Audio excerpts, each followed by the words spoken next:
Hey guys, I'm 26 today, and here are 26 things that I wish I knew when I was in my 20s and also in my teenage years. The first one is find your why.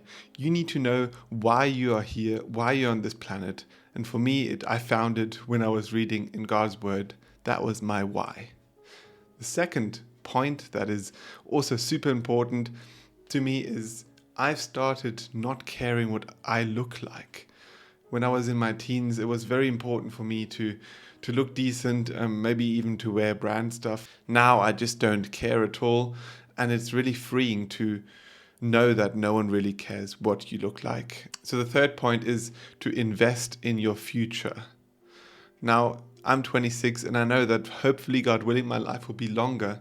So I'm putting aside some money for retirement and for that phase of life. The fourth point is to be uniquely special. And I think that goes for everyone who's creative, anyone that's just thinks they might be a bit off, a bit weird.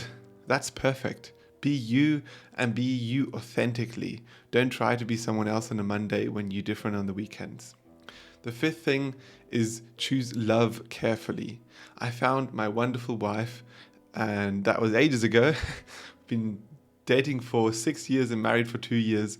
So 8 years ago we met, and I knew she was the one. And over that period of those last few years, we got to know each other, and then we knew we were going to get married. We wanted to be together. So the sixth point is the hard times make you strong.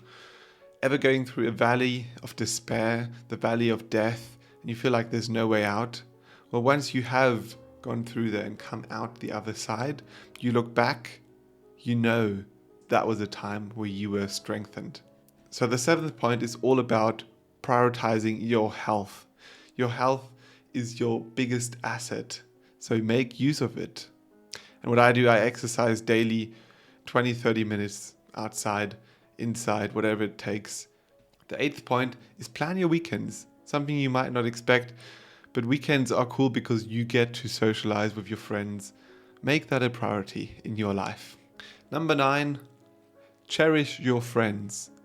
You have friends that last only a phase of life, school, university, work, second workplace, and you have friends that last all this time. Make sure you invest time and you cherish these friends. Number 10, be ready to be hated. Not everyone will like you. Jesus says in the Bible, you will be hated as disciples of Christ. Be ready for that, and that's okay. There will be people who love you and some who hate you. Same with this channel. Some love it, some hate it. That's okay with me.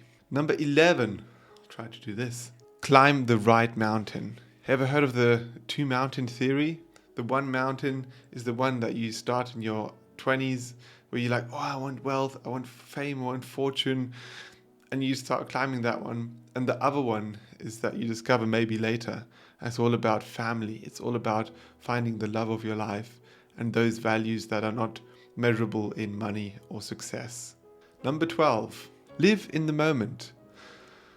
A lot of people say, oh, you have to watch out for your future. That's important.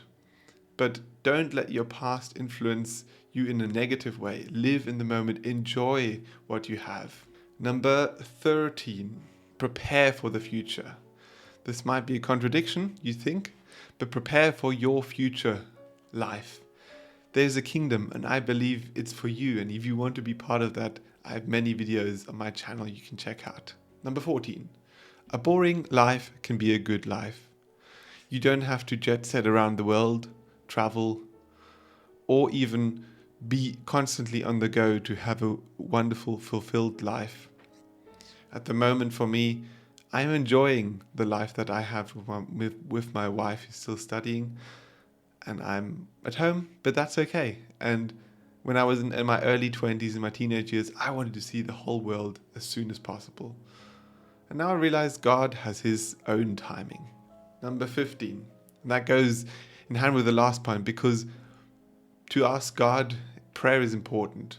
Maybe you're not a Christian, maybe you meditate, but have this time every day where you involve the Creator or a higher power, if you see it that way, and make it a priority in your life. For me, prayer has helped me through so many situations.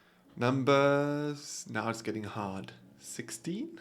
Read in God's word daily. Every day, read in God's word. That can change your life. It can absolutely turn your faith from being lukewarm to on fire. Number 17, when you fall, get up, carry on, continue. Fail forward is a phrase that is often used. Whenever you fail, you're not actually starting from the same point. You've learned something and then you can continue and grow. Number 18, pick your battles. Not every battle is worth investing time, money, and energy. This might mean you don't prioritize a person at work, for example, who's giving you a hard time.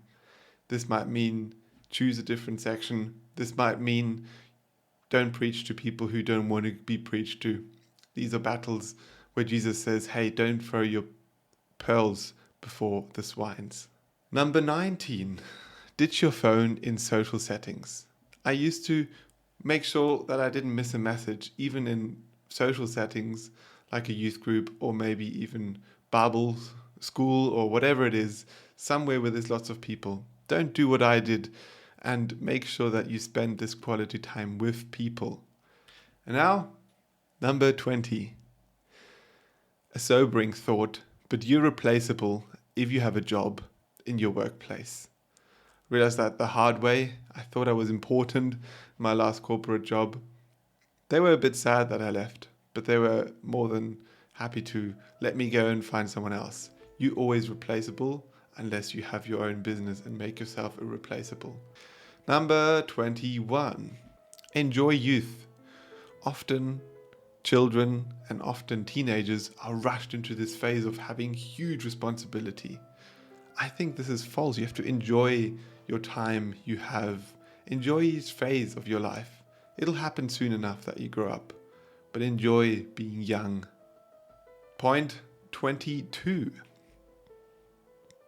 Prepare to change your path.